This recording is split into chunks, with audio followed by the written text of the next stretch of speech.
This is an interview of Ted Swercznski, conducted by Collin Capurso on July 10th, 2025. Ted is a lifelong resident of Orleans County, New York, and a dedicated public servant who has played a meaningful role in the political and civic life of the region. A longtime figure in local government, Ted served as the town supervisor, where he oversaw key developments in infrastructure, public service, and rural preservation. During his time in office, he navigated the evolving needs of the community while remaining grounded in the values of transparency, cooperation, and hometown pride. In addition to his contributions to public leadership, Ted is also one of the last surviving residents of Orleans County to have attended the historic Gaines Basin one-room schoolhouse. His memories of school life in a single-room setting where multiple grades learned together under one roof offer a rare and valuable insight into a rural educational tradition that has all but disappeared. Throughout his life, Ted has remained deeply connected to the rhythms of small-town life, from local governance to community heritage. His story reflects not only the shifting landscape of Orleans County politics, but also the enduring bonds that tie generations together through the shared experience, civic duty, and a deep sense of place. Thank you for joining us today, Ted. Thank you for inviting me here. Of course. So I'll ask you first and foremost, what can you tell me about your early life growing up in Orleans County? What was your family atmosphere kind of like? Well, we were poor, like everyone was at that time. You know, Depression. I was born in Depression. And of course, I had an older brother and a sister. And they were, my sister was 9 years older than me. My brother was 12 years older. So I was quite a space between us. And I was born on the Gaines Basin Road, just up from the Cobblestone School, probably 2 houses. I was born there in the house. And I was born on May 31st, or 31st, at midnight. And my mother, that day, had been out with some other women planting tomatoes. They planted them by hand back then. Yeah. She come in, and that night I was born. And my aunt, my dad's sister, was like the midwife to help my mother. And so it wasn't long, a couple of days later, a doctor came to the house, old Doc Ellison, to certify that I was there and give them a certificate to take to the town clerk so they could register me. So it wasn't like all the fancy stuff that you have today. And then for the doctor coming there, being I didn't have any money or much, my mother gave him 2 dozen brown eggs. That's all it was worth at the time. And like I say, I was there in the house, and then of course that's where I started school up there into Cobblestone School when I was 5 years old. Sure, it was a pretty treacherous walk to get there, wasn't it? Well, I didn't have to walk myself. The old teacher was coming down there, was Ina's house. And she used to stop and pick me up because I was a little guy and take me to school in the morning. It's incredible. And but those were different days. Yeah. Everybody was poor then. And in relation to the Gaines Basin Schoolhouse, what years did you attend that school district, and what do you remember most vividly about that experience? Well, I was going to think, I probably started there in 1937, and then my dad wound up buying a farm up at East Gaines, and we moved up there in 1939. So actually, that was about 3 years there at the Gaines Basin Road School. And as I say, the biggest thing you got to remember is there was no instant heating, no indoor toilets, everything had outhouses. And Sure, they smelled great, didn't they? well, they were outside. They used quicklime, let's say that. Okay. But people don't realize you didn't use toilet paper back then. You had the Sears and Roebuck catalog or Montgomery Ward catalog in there. all times have changed. And being one of the last residents to attend the Gaines Basin Schoolhouse, what do you remember about the students in your class? Perhaps how many were packed into the one-room schoolhouse, the grades that would have been involved, and maybe some stories that go hand in hand with that. Well, there wasn't too many kids there. There was, I would say there probably wasn't over 12 kids in the school. And there was probably about 3 or 4 older ones. I was old, by older, I mean they were 8th grade students. Yeah. And then us little ones, basically you didn't have many subjects. They had reading, Yeah. writing, and arithmetic Yeah. and geography. That was your subjects. And we had the Palmer method for writing. Everybody had to do their O's and stuff in the line. Every day you practice that. Yeah. And then reading was, simple reading. They had the books for us. And basically, then what happened, the older kids, the teacher would be busy with another older one doing something. She'd say to one of the kids, go help Ted read over here a little bit. Yeah. Help him easy punch. And that's how we went back and forth, alternated. Kind of transferred it back and Yes. stuff. Yeah. And then you heard the older kids stuff, so later on, you picked this stuff up very quickly. But we didn't have a lot of, books or anything. And of course, the biggest thing you had was, we had lunch, or we brought a little lunch pail with us. Yeah. Had our lunch there.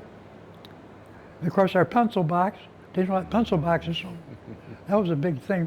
With Yeah. a couple of crayons and stuff. And kind of in that realm, what did a typical day at school look like? I mean, you mentioned the 3 R's, as it's Right. tend to be called, but what did perhaps recess look like, or the heating appliances in the middle of winter, even discipline that would have happened in that period of time? Well, discipline wasn't too hard then. It wasn't because we didn't, the teacher would send a note home to your parents, and you know what happened back then. There was more inner reaction with the parents. Yeah. And I think the biggest thing we had back then, we were near the canal. And back then there were tugs we go down through. And it was like during the day, the teacher would say, let's go get some fresh air. And all the kids would go up to the canal bridge and watch the tugs go down through. Oh, that's amazing. And there would be 2 or 3 barges in a row, big old barges. And people lived in the back of the barges. Yeah. And of course, us being kids a little bit, we always try to throw a stone down there, and they would holler at it. But people don't realize the traffic was on there. Of course, that was just before World War II, Yeah. and the barges were full of chunk steel and stuff. Japan was buying it back then, and of course we got it back when World War II started. And then there was also grain barges. You see them go down loaded with wheat or corn or something. Interesting. Your And experience you don't know today. it's interesting to think about because you don't really see barges or really any commercial boats on the canal. It's more just recreational or leisure. I live on Densmore, not too far from the canal, and I feel like I don't see much traffic on the No. canal nowadays. All sports traffic. Even back then, there used to be in Albion, the Coffee Brothers had 2 big tanks, where on West 8th Street, or where that trailer park is. Yeah. Well, back where Frank has got his auto in there now, there used to be 2 great big tanks in there, and Coffees would get their gasoline and fuel oil would come in by barge, and they would pump it in there. And those tanks held probably 20,000 gallons apiece, at least, maybe more. And I mean, it's just putting that in perspective with how the canal is used nowadays. I mean, knowing that it used to be such a huge transportation hub for commercial and leisure, and just seeing that really dissipate over time is kind of saddening in some regards. Well, times are changing. Yeah. I can remember back, also they had a little tug that go down through every day and served the kerosene lamps. They had big kerosene lamps hanging this long, so when barges went at night, they could see where they were going. But these lamps are, probably at least 2 foot high and maybe 18 inches wide. Wow. And this guy would service them, go down through and light them, and they'd be on 24 hours, keep going. But you could see them during the day lit, but at night it was quite a trail for the boys. Sounds amazing. I just want to make sure, is your mic still where Yeah. it was? Okay. Yeah. Just want to make sure. Is it clipped to your shirt at Right all? here. Or? Yeah, right there should be. Up a little bit more. Yeah, that should be okay. Okay. Just wanted to make sure. Yeah. And then But the thing about the kids at school, Halloween was always a big thing Really? for kids at school.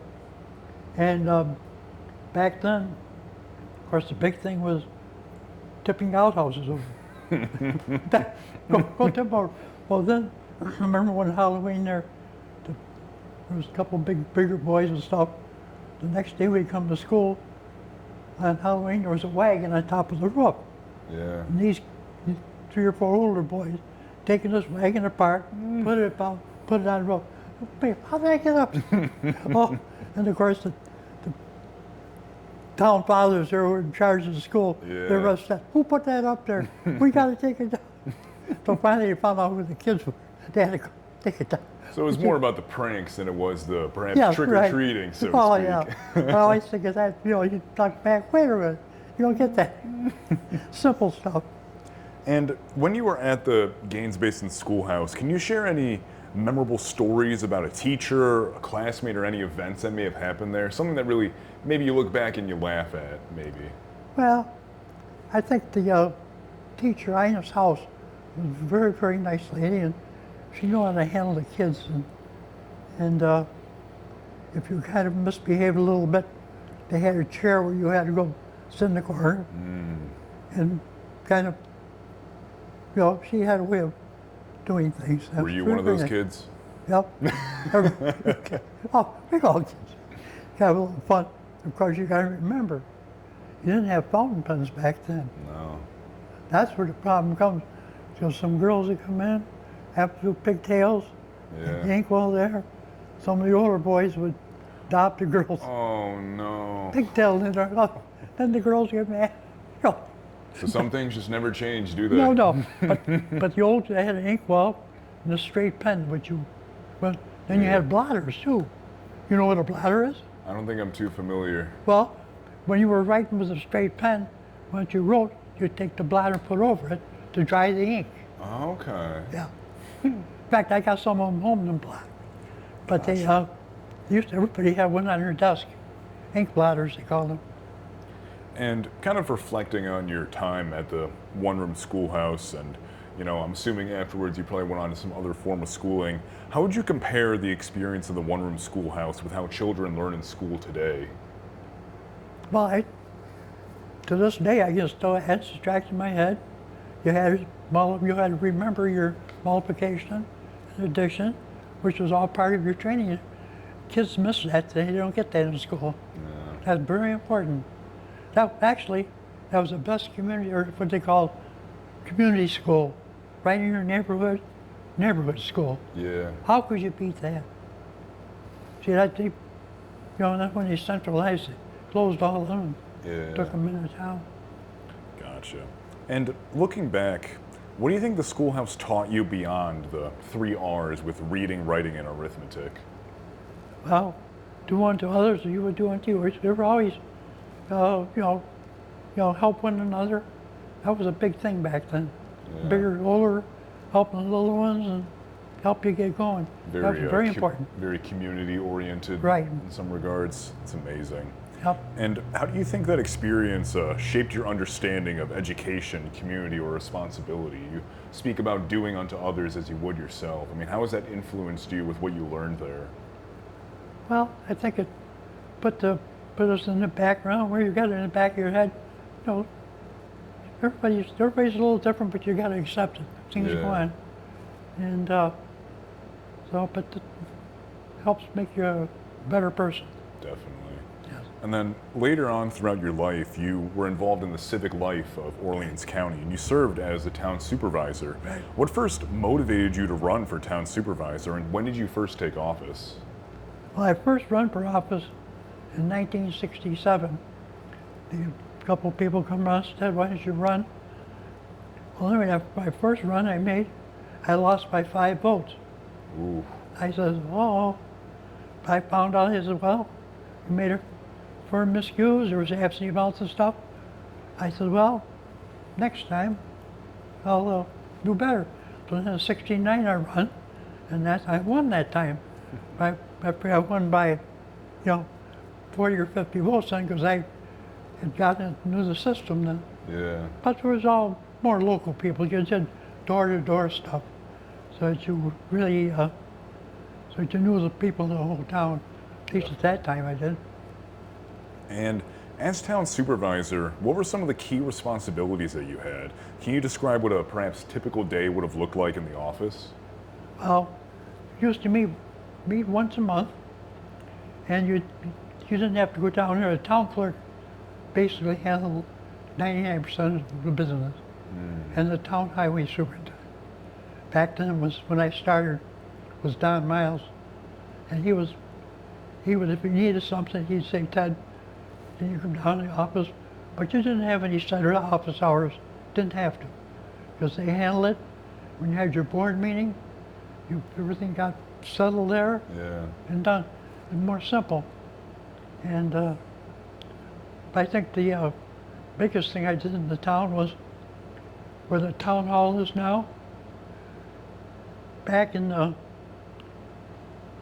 mid-70s, there was an old motel in there. And people let it get into disrepair, and it was falling in. Interesting. So I was then, of course, with the county board of supervisors then. Yeah. And I was coming up for taxes for a couple $1,000s. And back time we were having some problems with landfills. Because we had our so-called landfill on the West Bacon Road. Okay. You know where Mr. Baker lives back in there? Yeah. He lives back in, or out front of there, used to be they had a hole there, and the town would have a guy there, he'd bring their stuff here and dump it, and they'd bury it there. Yeah, because I mean, there's a landfill over on my road, you know? Yep. Well, there's one over Jaeger Road over there. McKenna had one. But come to be something, so that's come up for sale. I talked to the town board, I said, look, there's 28 acres there. The building is so good, it'll come down. I said, the town has to do a landfill. We got 28 acres here. Wow. So they agreed. So we bought the place for, I think, less than $3,000. So you think, what it's become today. Yeah. I think that was one of the greatest things that I did for help with the town. Yeah. Because the old town building where they were, in town there was a Congregational Church. Okay. And it had the highway in there, and it was a real mess. And the only place you had was a meeting room there, where you met once a month. Other than that, we used to go up where the antique places, the old Grange, the old Sprague had a store in there. He handled his town clerk stuff there. Very interesting. Yeah. And then I think your But microphone. that was one of the things that, at least we got the property. I said, if anything happens, got it. And also we started looking at water lines for the town. Gotcha. And then in the 50s, or in the 70s, we finally started getting that too. It's amazing. I think your microphone fell a little bit, so if you could just grab that for me. Here. I'm gonna just clip it to your shirt right here.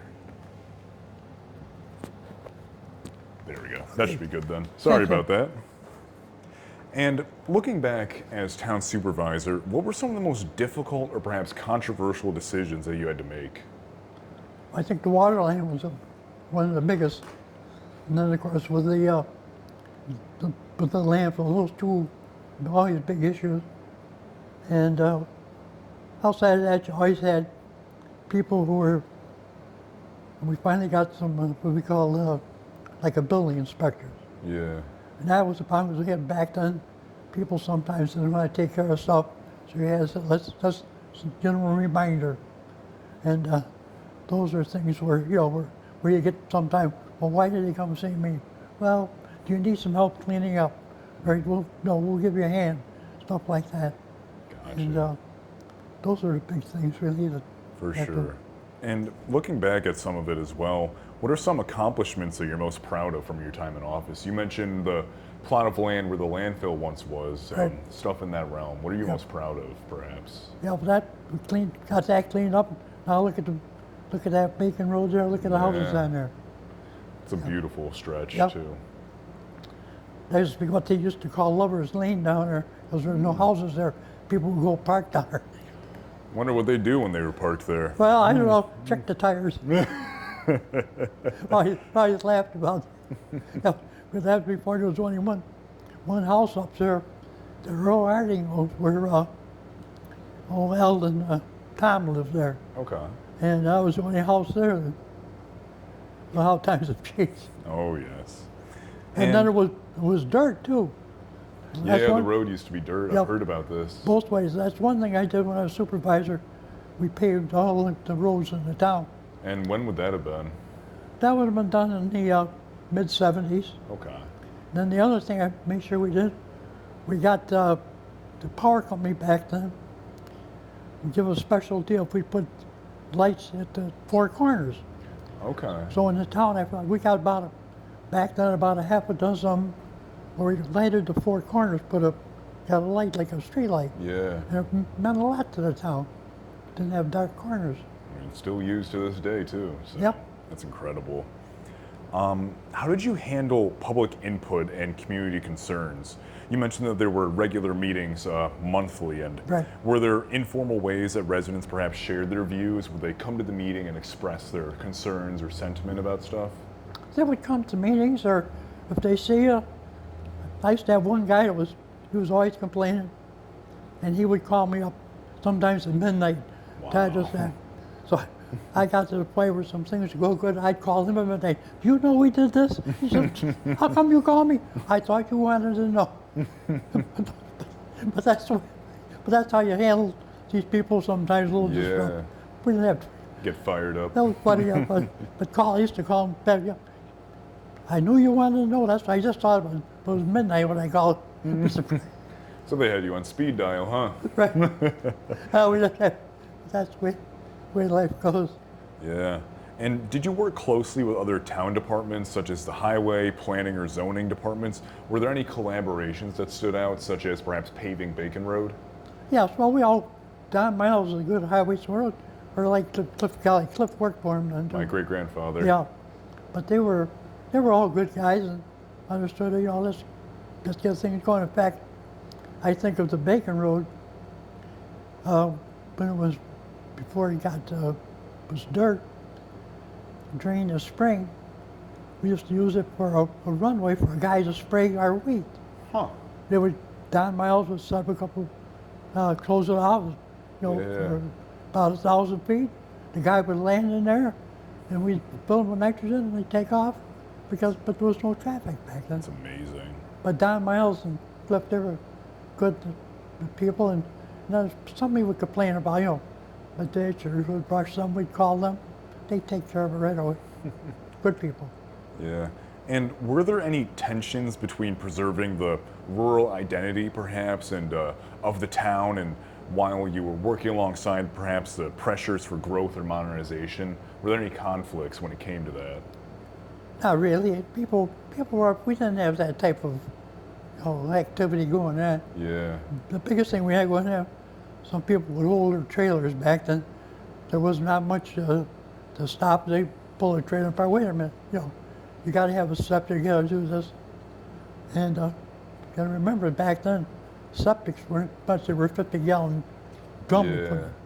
And then the septics come out after World War II and towards the 50s, so a guy could put a septic tank in and have something. That was the biggest thing with people. And did you find local politics to be more cooperative or divided when you had served? How did that affect how things got done, perhaps? I think it was more cooperative. Everybody got along together. So far, we didn't pay attention to what you were doing. I treated everybody the same. You had no problem. Yeah. And take care of them too. If somebody else called and didn't want to get along with you too well, right away, let's take care of them quick. Make them happy. And then you solve their problem. They were so happy. Got along with them good. It was more, despite any differences, you all worked together to solve the issue than against each other. That's right. Where the issue was pushed to the side. Yes. Which is a shame to see that kind of transpiring nowadays in some regards. It's still out there. Most people Yeah. in the South, even out in this area, they aren't, too far one way or the other. Exactly.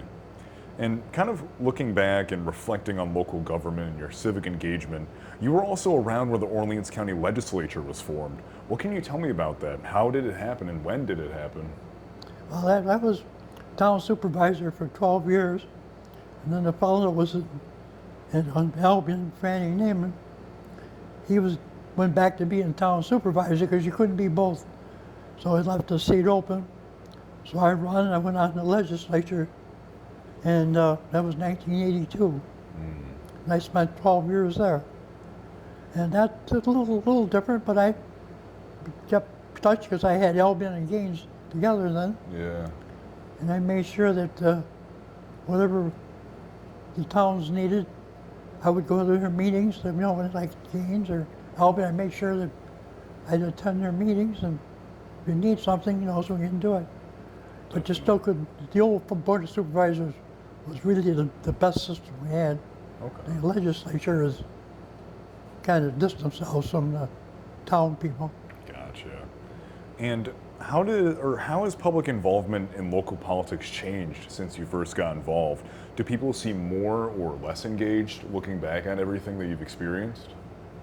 Well, the legislature was more engaged. You had to think bigger and wider. Like there was the Industrial Development Agency.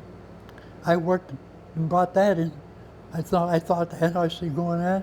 I brought that into our county. That brought like ropers in. Used to be Washington Mutual, Associated Brands up there in Medina. Yeah. And that was one of the things I got in there, brought in, had a little foresight on. I had some people I used to talk with, a little smarter than me. He said, Ted, why don't we try this? Worked out. That, also off-track betting. I was the first from the Senate, the first committee that brought that in. Okay. And in fact, the county had to get that going. We had to put in $8,500 to start off-track betting. Look at this, people working there and the money they brought, back to the community. Maybe people don't like betting, but at least we're getting something back out of it. And do you think that local government is still an effective way to bring about positive change in the community? Why or why not? Oh, yes, yeah. At least I can still, I'll have people call me, and I can talk to the board members yet, and we all still get along regardless of their politics.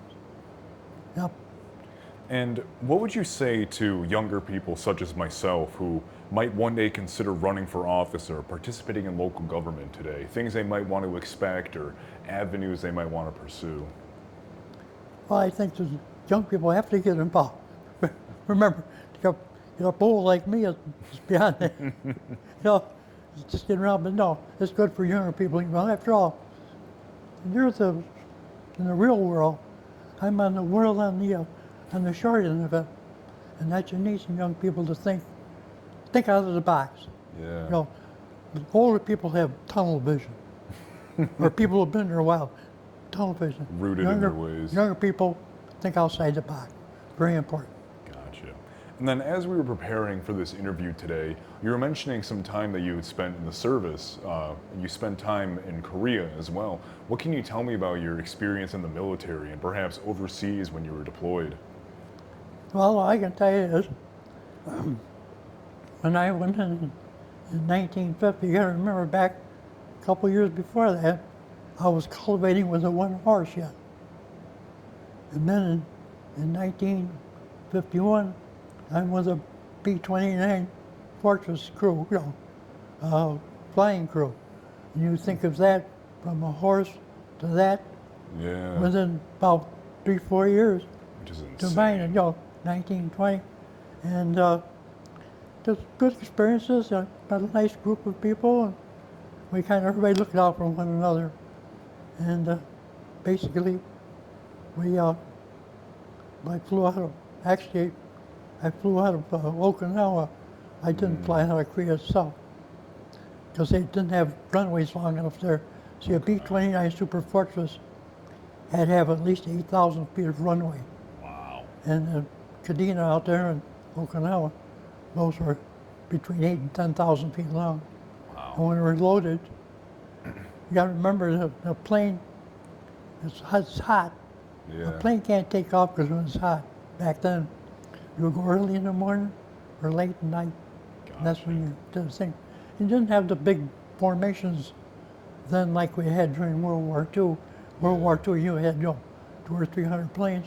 Yeah. Back with Korea, maybe you had only 3 or 4 planes, and you mostly did your work by radar. Gotcha. And on top of being a pilot and serving in the Air Force for that period of time, what other occupations or jobs did you have to do when you were in Korea or in the military, perhaps? Well, I learned how to do radios. In fact, when I first started out, I was doing radio work with Morse code. Wow. You know, that's one thing you would learn. I can still pick up sometimes on a radio, of a radio today. Yeah. You'll hear those Morse code in the background. The beeps, You yeah. can pick up the letters. That was a big thing back then. That was communication. You didn't have the cell phones or anything like that. Yeah. Tin can and a string. And you mentioned earlier about going from a horse and this jump in technology and being born during the Great Depression. What leaps in technology have you seen, or what was the most shocking, perhaps, that you witnessed throughout your lifetime of just these technological feats that humanity has achieved? Well, I think the biggest thing and the worst thing they invented was a cell telephone.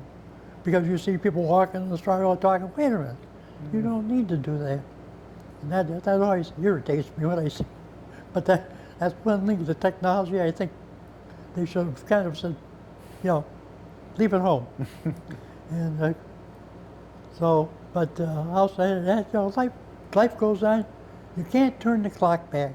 No. There's people out there today who think you can turn it back. You can't.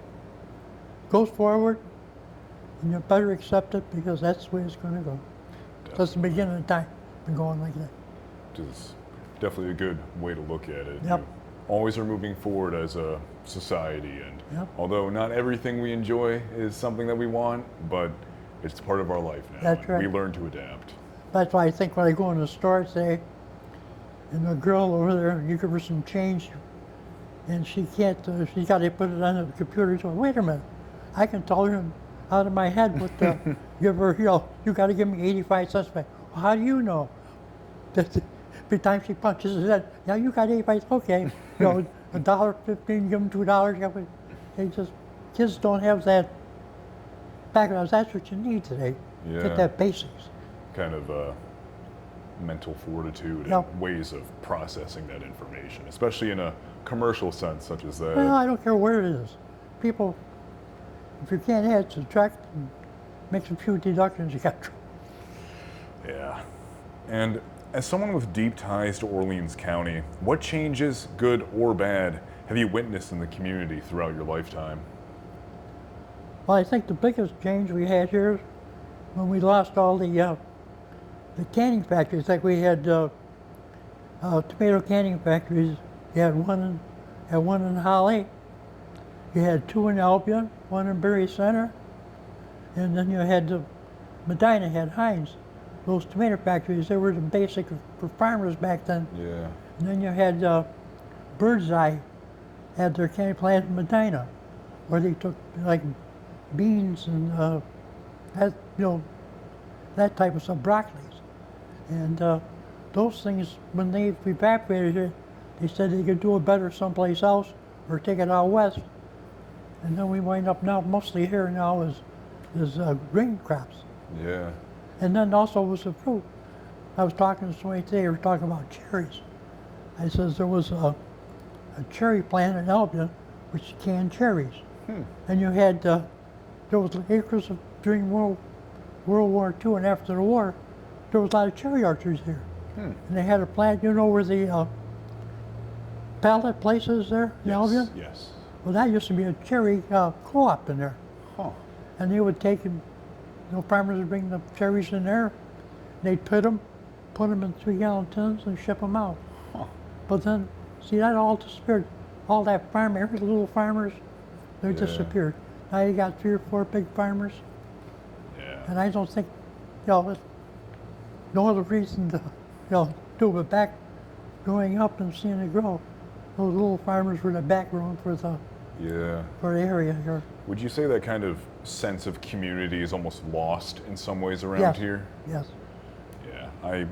In discussions with my great-grandmother Doris Kelly before she Yeah. passed, she told me once that the flavor of Gaines has changed, where Yep. you used to know everybody halfway down the road, but now you don't know your neighbors anymore. And I'm wondering what that must be like for your perspective, seeing that shift over time. And Well, it's there because you don't get out, first of all, once you get mature a little bit, you don't get out the way you used to either. But you got to think back, well, like I talk about the thing, everybody had a little dairy back then. yeah, Everybody had a few cows, a few pigs, because that's where you lived. But all that stuff, disappeared. And so far as knowing, you're right. Sometimes you don't know who moved in next door. Yep. and kind of keeping that thought in mind, and what has remained constant about the people or the spirit of this area in your view? Well, there's the old family backgrounds, the people, the younger ones who've stayed here. And they say there's families have spread out, but we've lost the touch with the older timers. That's just life. Unfortunately, and that's part of the reason why we conduct these interviews as Yes. well, to keep these stories alive and make sure that people understand their roots and what this community has and always was and how it's transformed over time. And thinking of transformations, you probably witnessed many buildings demolished or built in your span of time. I think about the big houses that used to be where Burger King and the kind of Okay. commercial area of Albion once was. What can you tell me about some of those buildings that were around there throughout the town and stuff? Well, and up there where Burger King is, there used to be a place called Maple Manor. It was like a bed and breakfast kind of type of thing. It was Okay. like a big old house, like a little hotel, and they'd rent rooms out there. They called it the Maple Manor, and they had probably 8 or 10 rooms where people lived there. And then on the corner over there where the across the street where Kentucky Fried Chicken, them on that corner, there was a fellow named Martina had a big house there. He used to own the theater in Albion. Okay. There was a big house there. And then down where the county has got their treasurer's office now, Yeah. there used to be a big house in there. It was a funeral home. Okay. McNall's, was it McNall's? I think McNall's was in there. And then there was the houses in between. There was another great big house, and there was a lab that run in there by Birdseye or General Foods, and they had men working in there. And that was a great, well, like bigger than this house here, big white house. Yeah. And they had like engineers and scientists working in there. Birdseye, they had maybe half a dozen of them in there working. That's fascinating. But those things all disappeared. Built Just, all down. I wish I could have seen what that stretch of Main Street used to look like. Well, back then. where the what's the name? Walgreens is there too. Yeah. That used to be big houses in there too. Kirk Hart House on there. Because I've heard stories about that little area, that corner right there with 98 and 31, where Yep. it used to have a gas station on every single corner back in the day. And Yep, it's weird seeing how that's all shifted over time and how these times locations. change. Yeah. Are there any other buildings perhaps that you remember maybe being demolished or erected or altered over time that stand out to you perhaps? Well, I think downtown there where Vinny there, Navarro, got his whiskey store. There used to be a theater in there, the Rialto Theater. And then next door there was another small building for the Orleans Dairy, where you take milk there and they would pasteurize it and get it out. See, I always think back and when we lived at East Gaines, my sister graduated in '39, so she got a job at Albion working at Firestone, and we had about 30, 40 cows then, Yeah. and we used to milk them all by hand before they had Yeah, the machines. machines. and we put it into a 5-gallon cans. And when she went to work in the morning, we put them in the back of her car, load 4 or 5 cans. She'd take them to the dairy. Then at night when she come back, she'd bring the empty cans. But that's the way it worked back then. Yeah. And then you take some, had the creamery too. You had your own separator, and you get a can of cream, and you would ship it, take it to the railroad station, Railroad Express, and it would be shipped up into like Pulaski, New York. And they would make butter with it up there, and cheese. And then I have to ask, because this is on behalf of the Cobblestone Museum, what do you remember about the museum being formed in the early 1960s and this general consensus of community and upholding these local traditions coming together? But Bill Ladden's father, Kerry, of course, I was a kid, we lived next to him. Yeah. So we always had good relations, and as I knew his father's name and that stuff. Well, anyway, that building over there on the corner here, there was a store they called Balcom Store. You ever heard of that? No, was that where H&M used to be? Where H&A was, Gotcha. where Crosby's is there. Yes. Well, anyway, right in the corner there, Balcom had a store there. There was 2 brothers. Waller, he was able to get around. He was kind of a promoter, and he sold fertilizer and stuff, and bought cabbage and different vegetables. His brother was a cripple. He was in a wheelchair, big man, and he run the store there. Huh. Also, he would buy and sell stuff through the store. And they always, the old church, Cobblestone Church over here, Yeah. they used the bottom for fertilizer storage. Huh. If you wanted to get a bag of nitrate or a bag of fertilizer, go over to the bottom of the church. The guy will wait on you, lift in the car, take it out. Yeah, because I know they used to store cabbage down Had there. cabbage in there too, yeah, but it was a fertilizer storage too. Huh. The I bottom never knew that. bag stuff. It wasn't too well kept at that time. Finally, old Kerry, he did a heck of a job. He was a good promoter, Kerry was. For sure. A great guy. And then, are there any local traditions or values that you hope are preserved for future generations, especially with what you've seen throughout your life? Do unto others what you do to yourself. Do you hope to see these kind of values preserved and carried forward throughout the next generations? Well, I think the best way is always think positive. Don't believe everything you hear. Start it out. You know what's right in your mind. The way you grew up, you know what's right and wrong. And try to follow those avenues. If you do, you won't get in any trouble. Definitely. And then, experiencing both public service and rural life, what legacy do you hope to leave behind? I left a big family. I got 7 children. I was lucky. See, I didn't go to college. I spent some part-time courses and stuff, but I never went to college. But at least one thing I did, my wife and I, when she went to RBI, she was a bookkeeper. My wife was. Then she wound up working for the county. Was director of motor vehicles. Anyway, our 7 children, we made sure they all got college educations. Yeah. They all went to different colleges. Our oldest one went to Niagara.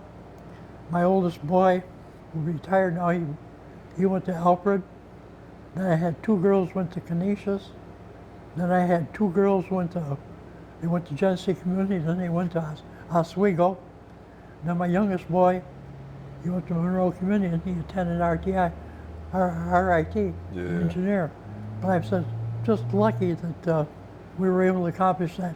That's the important thing in life. It's a huge achievement too, and making sure that the next generation you're raising is more comfortable in their living and stuff. It's amazing. And then I have one final question, but after that I'll open up the floor and you can share any stories or memories that you'd like to share. But is there a story or a message that you'd like to share to younger generations that they need to hear perhaps about this place and its people and the community? Preserving it perhaps? Well, I think the best way is to try and study some local history. We got some people who, like Bill Ladden who runs about it, or like his father had some stuff, people, the town historians, look how how things build up. And It's right here in front of you. Yeah. All you gotta do is take a little bit to take and read and look, or even go up to Mount Albion and see the tower there. Yeah. So those type of things that you want to look at locally. Those People little don't things realize or take a ride down to the lake. Yeah, the little building blocks of the That's community, right. so to speak. How things change, but you just don't sit back and let the world come to you. You got to go out a little bit. Things go on. For sure. And that concludes the questions that I have for you, Ted. Are there any stories or memories that you'd like to share? Perhaps maybe growing up during the Depression, World War II, serving in Korea, more political experiences later in the 60s and 70s? Anything in that regard that you'd like to share? I think people don't realize growing up as a kid, we didn't have indoor bathrooms. When we got on a Saturday night, everybody got a bath. You took the wash tub used for wash clothes in. Yeah. You put it behind because you didn't have central heat. Mm-hmm. You put it behind the round oak stove. And then, of course, the way it worked, you take a sheet, put it around there, and the kids got a bath first. Then the ladies got the bath next. Then the men were the last to get the water was getting pretty right, but it was hot water. And you think of it, when you look at what you have, there was no indoor bathrooms back then. So it's not so much don't throw out the baby with the bathwater, but Right. don't throw the gentleman out with the bathwater. But I think of that, I said, you look today, wait a minute. And I always think, like, you take a shower every day, or we feel like we as kids never got showers, so we went into high school. Yeah. But then when we went to the gym, we got our showers, we got into it. And so when we went into service, everybody to shower. Now everybody's generalized in the house. Back then it wasn't. People didn't have that type of stuff, or they couldn't afford it back then. And that comes out. But I think of just the hygienics that was taking place since then. Yeah, how that's become more commonplace, so to Yeah, speak. people don't realize that. When I spoke with my great-grandmother Doris a long while ago, she was born in 33. Yes, right. She was telling me about the Great Depression and growing up, and how, you mentioned that everyone was poor during that period of time. Did it feel standard or perhaps normal to have lower standards of living and higher costs rather? Back then didn't seem to be much difference between the rich and the poor. It wasn't like today where the rich kind of flaunt it. Back then, nobody, if they were able to, but even they were having all tough times. And we were all on the same plateau, regardless whether you're rich or poor. And not as noticeable as today. Back then, everybody was kind of level and helped one another. Back then, you didn't have welfare. You had what they call a poor master. And he would come around with a horse and wagon. And if some people needed something, he'd have a slab of bacon and maybe a couple bags of flour, small bag of flour, small bag of sugar, and then he would leave it to people who needed it. That's It wasn't like today where they give you a card or something, go get it. No, the stores didn't have it either then. Yeah. But they brought that around. That's why everybody's the same level. And then thinking of growing up during World War II, what was perhaps unique about that experience? I'm sure maybe you had siblings that went overseas or were drafted. I remember hearing stories that scrap metal was donated on the courthouse lawn in town so people could donate to the war effort for bullets, machines, tanks, stuff along those lines. What do you remember growing up during that period of time? I remember when the Japanese attacked Pearl Harbor. Of course, that changed the whole thing within a short time. Yeah. I always tell people, we had people working here back before World War II from Tennessee. They come up here to work on the farm. See, there's no jobs down there. And these guys were more poor. They were nice guys, poor, but they had more than a pair of shoes yet.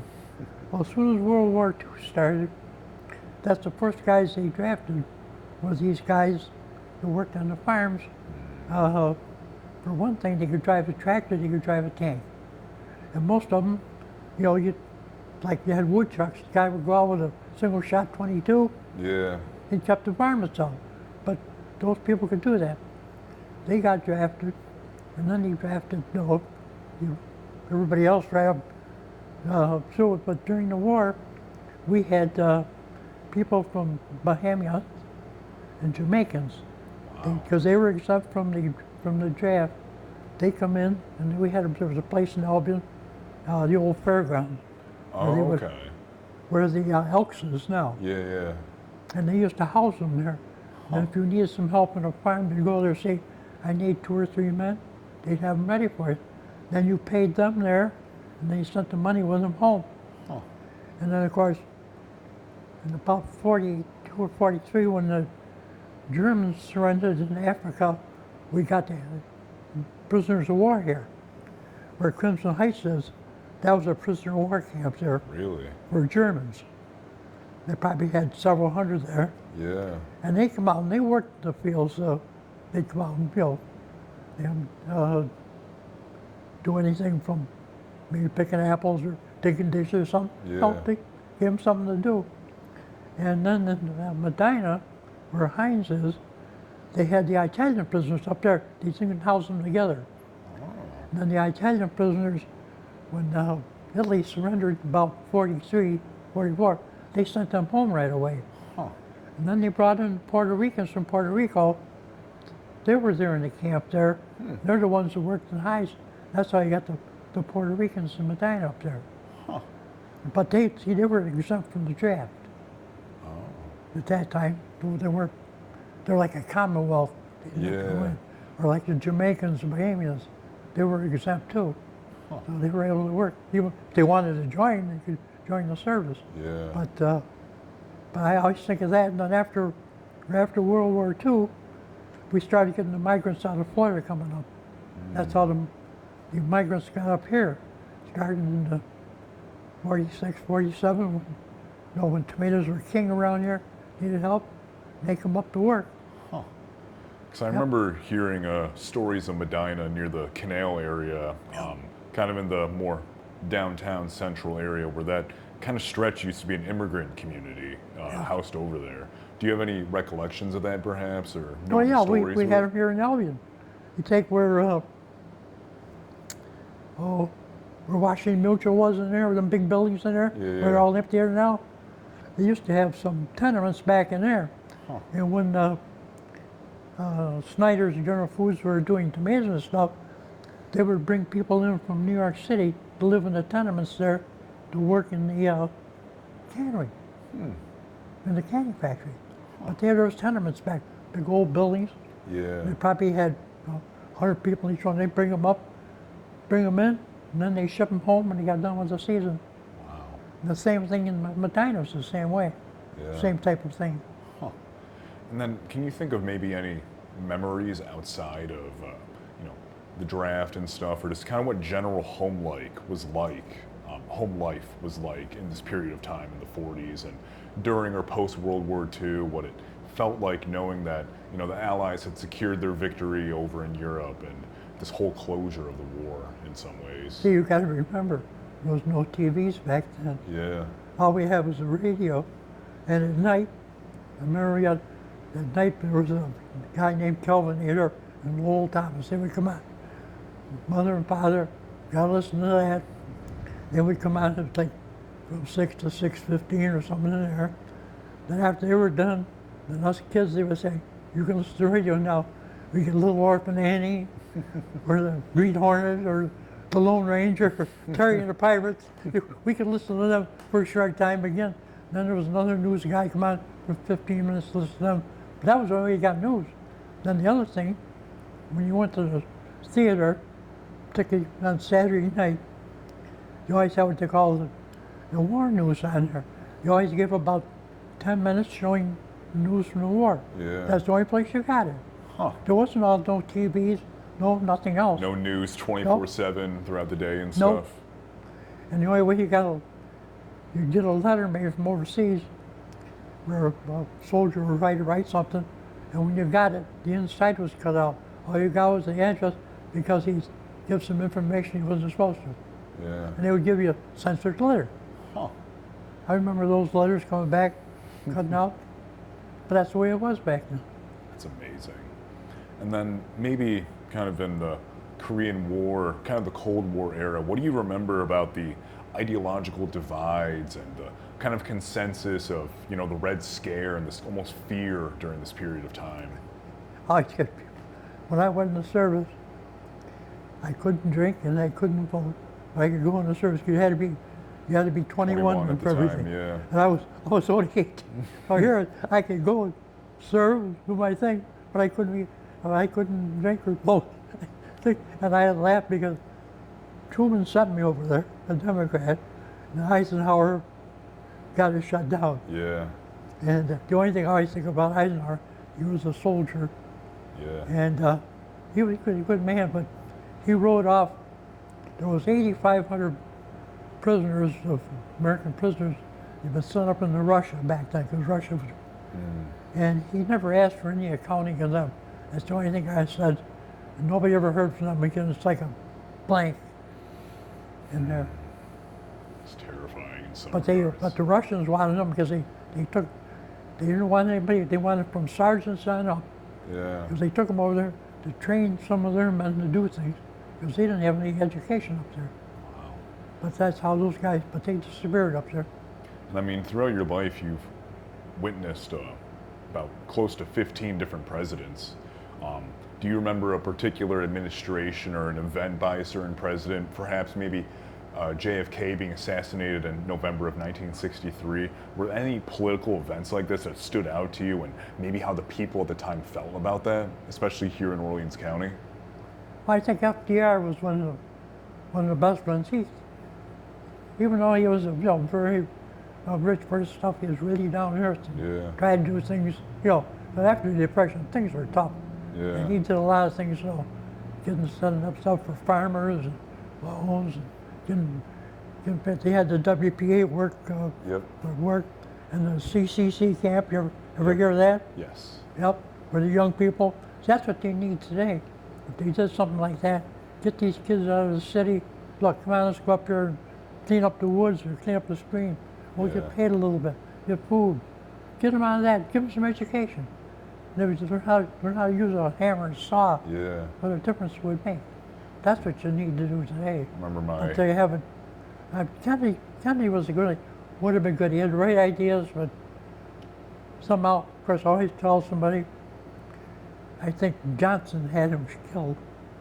I've 'Cause he heard wanted to be many, president. many conspiracy theories Yeah. about that, or the But CIA Johnson- instead of Oswald assassinating him in Dallas on November 22nd. Yeah. And especially thinking about the 60s, I mean, that was a tumultuous decade. Yeah. By 1968, Martin Luther King was assassinated, Kennedy's brother, Yeah. Robert, was killed Yeah. and stuff. How did you feel, or how did the people in the community feel during that Well, period of time? Everybody felt real bad because they were people who were kind of down to earth. Had something going for them, but like everything else, they were too good. And people didn't want that.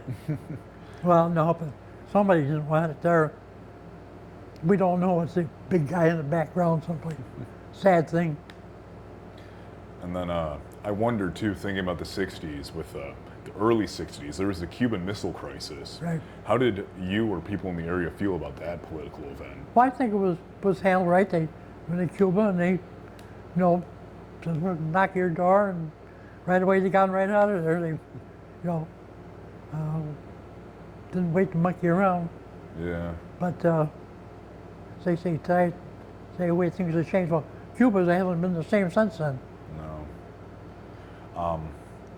Are there any other, perhaps, events or memories that you'd like to share before we conclude what our interview has consisted of today?